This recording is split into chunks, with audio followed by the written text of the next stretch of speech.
Cold, कफ और chest congestion से परेशान हैं तो ये रेमेडी बनाकर एक बार जरूर ट्राई करें।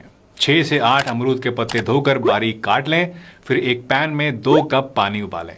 इसमें अमरूद के पत्ते, थोड़ा सा अदरक, 5 से 6 काली मिर्च कूटकर, 2 लौंग और एक छोटा सा टुकड़ा दालचीनी के डालकर लो फ्लेम पर इसको पकने दें।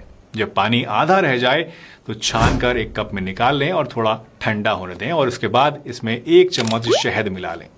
इस काढ़े को दिन में 2 बार लें, सुबह और रात। एक ही दिन में आपको फर्क जरूर महसूस होगा। Save this reel and share it with someone who needs instant relief from cough and cold.